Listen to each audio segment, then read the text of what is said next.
All right, it's another Garden Goodies, and we have it looks delicious, it tastes delicious, it smells delicious. It smells delicious. A really good one. Yeah, it's kind of a combination of things that you get out of the garden this time of year. You got so many things. It's harvest time. I'm busy I have a hard time finding enough time harvesting it all, you know, when you have a big garden. Yeah, right? Yeah, what we're talking about here is tomatoes again. We had a couple of tomatoes earlier this year. My tomatoes turned out pretty good. They didn't get too much blight, so I am harvesting quite a few of those. I see a bowl of them, different sized tomatoes. Going to make some salsa and some marinara sauce, Ooh, okay. But basil too, there's a huge bowl of basil. We got planted a bunch of that. That smells great, and it's in here. Roasted garlic. Yeah, we had a great garlic crop this year. We've had that a couple of times. So this is kind of a combination of a lot of different things.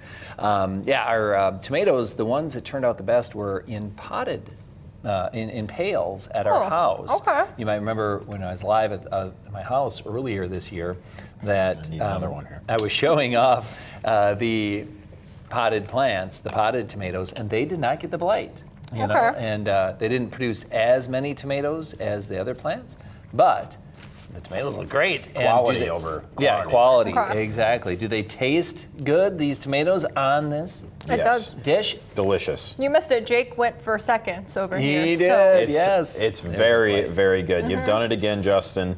Yeah. Now, my wife helped put this together. She diced up the tomatoes. Okay. Yep, it's bruschetta.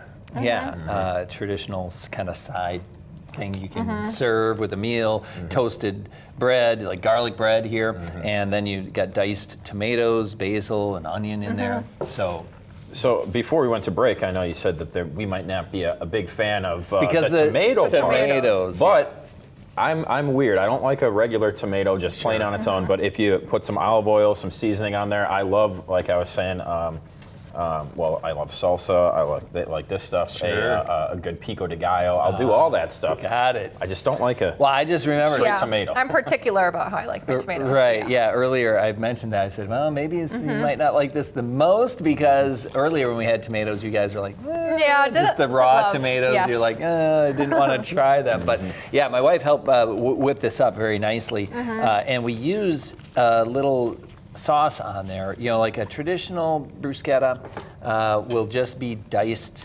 vegetables, you know, you dice up some basil, onion, garlic, and tomato, and just throw it on toast or, you know, garlic bread. But we use a balsamic vinaigrette glaze. Okay. Not like a dressing, but a glaze, which is thicker, and that adds a little vinegar. Balsamic flavor to it, and Jake obviously likes it. He took it second. Yeah, almost done. It's delicious. I have not eaten since like before probably lunch yesterday. So this is perfect here, Justin. Well, you have to say it too. You have to say bruschetta. Bruschetta. Practice your Italian. So it's not the bruschetta. That's the like American. Bruschetta. But it's bruschetta. There you go. Right. Yes. That was That's perfect. Are you Italian? I'm not Italian. No, I'm not. Pretty much German all the way through. Yeah, but anything with garlic, Justin, I'm a sucker for, and this is like a perfect amount of everything. Yes, and we will have this recipe on our website, like always, so you can make it yourself and see how delicious it really is. But thanks, Justin, and stay tuned. We've got your top stories coming up after this break.